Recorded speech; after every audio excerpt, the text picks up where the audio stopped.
It's a labor of love to conceive and then found a company, but what happens then?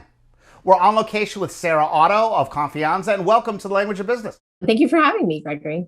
So what caused you, Sarah, to start Confianza in 2015? Well, I'm a former educator. Actually, I consider myself a lifelong educator, but now I'm an edupreneur. It's a fun play on words because you never stop being an educator, I don't think, especially if you're a business leader in any industry. However, for me personally, my journey was from the classroom as a classroom teacher and then living and working in Latin America and going into the field of bilingual education, as well as supporting students and families who are learning English. And then 15 years into my career, I decided to make the jump outside of the red tape, as I like to call it. So moving outside of being a district person, employee, to working in a nonprofit. Sarah, what does Confianza do? Confianza is a professional learning organization that provides training, online courses, and our toolkit to support educators and anyone within an organization. What was that like when you moved from one side of the red tape to the private sector? It was really interesting. What I found was there's a lot of freedom in terms of having a better work-life balance. It was also about having the impact and help come up with solutions. First, in the nonprofit where I worked and led some projects with the Gates Foundation and other interesting networks. And then I realized, wait a minute, there's a business here. So that's when I started the next chapter. And how did you get through not only that chapter, but likely the 3 or 4 that followed in terms of ramping up on the business side of things, regardless of whether it's for-profit or not-for-profit? Yeah, I mean, there's so much to learn. And I think, like many entrepreneurs thought, okay, my idea that I have for starting my business will carry me. That's only partly true, right? Like as you're saying, Gregory, there's so much to learn in terms of the business operations and development and all the pieces that go under that umbrella. I sought out a mentor immediately with the Small Business Administration SCORE group out of Boston. So having mentors to help me with kind of in the moment coaching, and then taking classes whenever I could and taking advantage of all sorts of resources out here in the Boston area and elsewhere. When you decide to launch, where did you initially receive your funding from? People ask about where I receive my funding from all the time. And what I tell them is that my clients are my investors. And that is true. School districts, state educational agencies, individual teachers seeking professional development are literally our investors. I did try to get startup funding in different channels early on in Confianza's startup days. However, we don't have what a lot of firms consider to be, ROI, in the fact that it's not the same kind of numbers as would be like, say, a published set of textbooks or an app for the classroom. We're into human capital development. And unfortunately, that's not always seen as the way that it should be, in my opinion. You can measure increase in teacher skills and leader skills, but it's not as attractive for funding. So pretty soon I learned that. And instead of just trying to, run my head against a wall over and over again, I said, I'm just going to do the best I can with what I have. And here we are. And I've worked really hard to keep lean and mean. The focus of this episode is small business success for companies under $2 million right now. Where do you see your trajectory being that could get you to $2 million in sales someday? That's exactly what we're working on right now. I just hired a CEO, CTO that really is helping us transfer all of our IP to a secure platform, to really systematize our model of not just internal management of our contractors who lead services alongside me, but also to really replicate that model. Pre-pandemic, I was really growing so quickly that I couldn't keep up with it. And I think that was sort of a blessing in disguise that things scaled way down. And now I get to start over in a sense. And so with my new team, we feel really confident that we can do our model in such a way that it can be replicated and potentially even sold. Do you like the fact that you've brought in that famous professional management person and you're no longer the CEO of your own firm? It's so funny that you asked that. I know it's such a developmental phase for all of us as business owners, is letting go. It's been real labor of love, as you mentioned earlier, Gregory, and I am working very hard to delegate, to let go, and to be strategic in that way. I'm confident that it's the only way forward for Confianza. Sarah, if you had to go through it all again, what single piece of advice would you have for someone else who's trying to do the same thing? It's really envisioning your ideal week, your ideal month, your ideal year, and in really being strong about your vision so that you're not just giving your life over to your company, but you are pouring your heart and soul into it, but you're also creating that time and space to grow professionally and to grow personally. I learned that early on, but I think if I were to do it all over again, I might have brought in another piece of advice, which was some entrepreneurs bridge, right? They don't quit their job. They go down 50% or they take a half-time job and kind of build it. I didn't. I took the plunge. But then, really holding fast to that vision of what does balance look like for me. It's a constant process trying to refine that picture of my ideal week, my ideal month, but always having time for myself is critical to the success of the business. Sarah, thank you very much. Thank you. Sarah Ottow, the founder of Confianza, talking about starting and now bringing in professional management to realize her vision of growing potentially to $2 million. Are you a problem solver? Do you see the big picture and the small details? Want to turn big data into big decisions? Take AI to the boardroom. Translate rocket science into the science of business? Build your career at digital speed with a Master of Science in Business Analytics. Be ready for careers like analytics consultant, data science, analytics strategist, data translator, BI analyst, technical business analyst. 10 months and you're in business analytics. How does a business doing under $2 million in revenue stay relevant in general, but how about coming out of a pandemic? We're on location with Kim Casto, who is the owner of Body Lines, and welcome to the Language of Business. Thank you. Excited to be here. Body Lines is a Pilates studio, and what makes you you? Well, what makes us us is that we take extra time to really focus on our clients and keep everything small group and do a lot of one-on-ones, as well as we have a majority of our team are physical therapists and physical therapist assistants that are our instructors. Prior to COVID, it's our understanding that you had a couple of different locations, and unfortunately, one of them had a fire. How do you survive and recover from something like that? We had a fire pre-pandemic. It was difficult because it was our larger studio. At the time, it was pretty drastic because we literally lost absolutely everything, right down to every marketing piece. But I made the decision that I'm in this for the long haul. I'm doing what I'm super passionate about. So it just made more sense. You go out, you get another business loan, and you rebuild. And after 2 months, then COVID hit. We then had to shut down. And it just ended up being that we had a perfect setup to teach all of our classes virtually. Our second location did not survive COVID. We knew we had to cut our losses at that point in time and really focus on our main studio during COVID, which was virtual. So it didn't make sense to maintain 2 brick and mortars.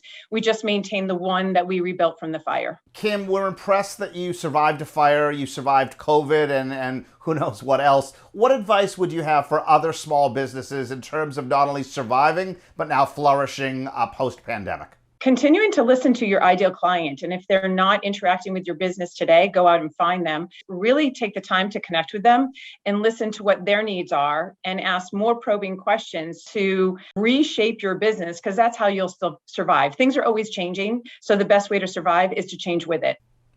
Being in a relatively small town like Harvard, Massachusetts, I'm sure people are always asking you what's next.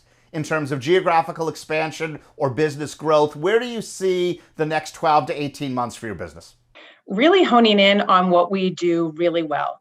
We are really good at bringing newbies into the studio. So my number one focus right now is growing my staff, giving them more tools, more training, and specifically focusing on bringing in more physical therapists so we can continue to bring in those people that maybe had a knee replacement, hip replacement. They don't know how they're going to move, and we help them move again.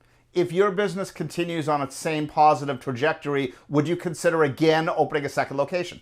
I would, so long as I felt the team was really solid. We had great systems in place. I would definitely entertain it. But I feel like this is our time right now, post-COVID, where we got rid of some losses, adjusted some things in business. So we're really clean on how we're operating. And I just want to continue to drive forward and making sure that we continue to have a very efficient business and where staff are happy and therefore clients are. The term lifestyle business both has positive and negative connotations depending on when and who you ask. What are your thoughts on running a business that is under $2 million but might not require 80 hours a week of your time? I think when people get into business, they make a decision on how they want to approach it. For me, it was about lifestyle. I wanted to have an income, do something I felt passionate about, but also wanted to make sure I had time for the family, time for my health and getting my fitness in. So it is really a balancing act, and it truly is a lifestyle business. What is it like to be mentally at peace, having a small business, but being so genuinely happy in your life? Oh, it's over the top amazing. And I'm so grateful that I got out of the corporate America and chose to have a business that I literally, I wake up and I am so excited to go to work. But I also know that if I have something come up and I need to address something with my family, my parents, my kids, that I can be there for it. So it's so comforting to know that I've created that flexibility in having my own business. My business will run without me. I can go on vacation when I want to. I'm not so married to it that my life is being sacrificed. But really, I've created my business to make it even better. Kim, thank you very much. Thank you. Kim Casto, the owner of Body Lines Pilates, talking about how to survive as a small business doing under $2 million in revenue. Hi, my name is Kim Casto. I started Body Lines in 2007. I am so grateful every single day for what I do, honestly. Again, I'm gonna cry. I'm so lucky that I get to see people become healthier and stronger in doing Pilates. And I love that my instructors get to have a career that they love, and they get to see how they really make a difference for people. Not only do I see clients that get so much healthier and stronger and feel empowered, but I see my staff have a better life because of it.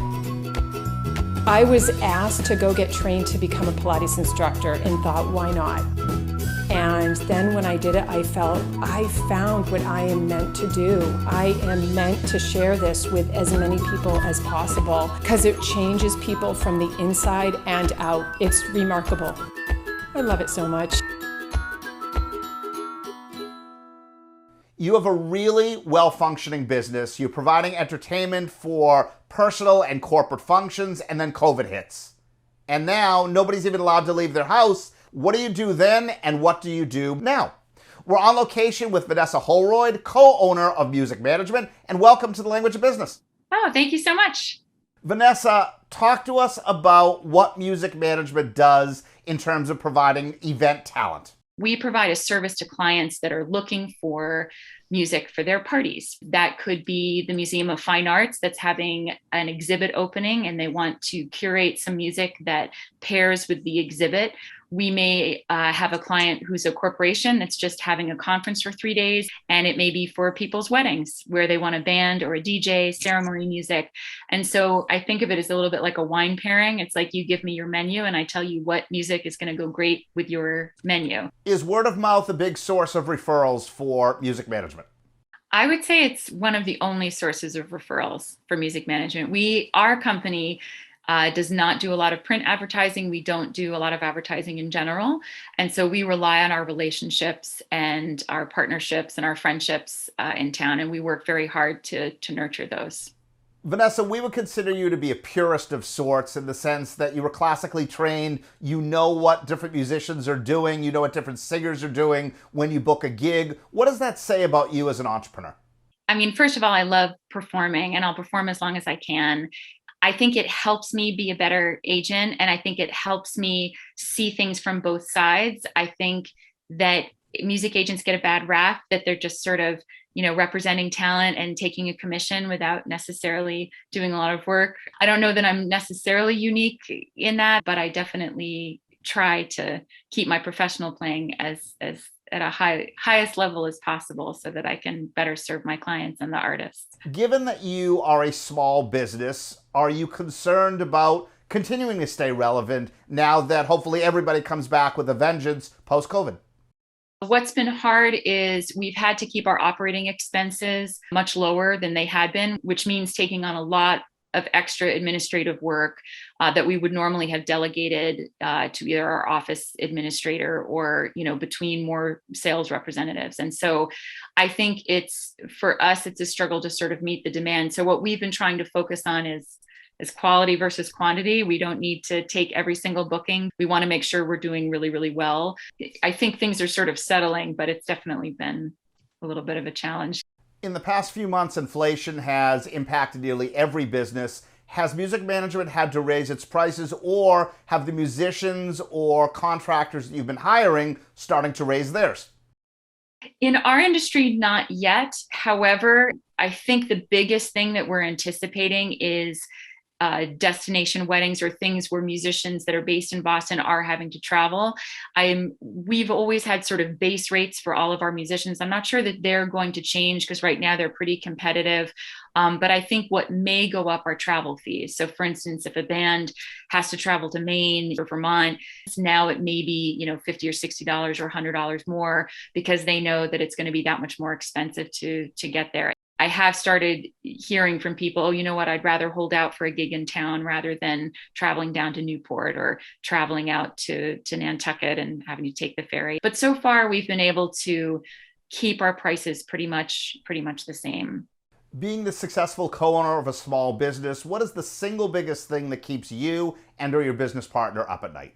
Well, when your product is people, that's what makes us nervous, is that we can prep a musician and prep a client as much as we possibly can, but people are people and things can happen. Somebody's car can break down or somebody can, be late or have a family emergency. And so things where we're depending on things that are out of our control is always a little stressful. We sort of love what we do so much and we want everything to go so well. And I think we put a lot of pressure on ourselves to make everything go in the best way possible. Vanessa, thank you very much. You're very welcome. Vanessa Holroyd, co-founder of Music Management.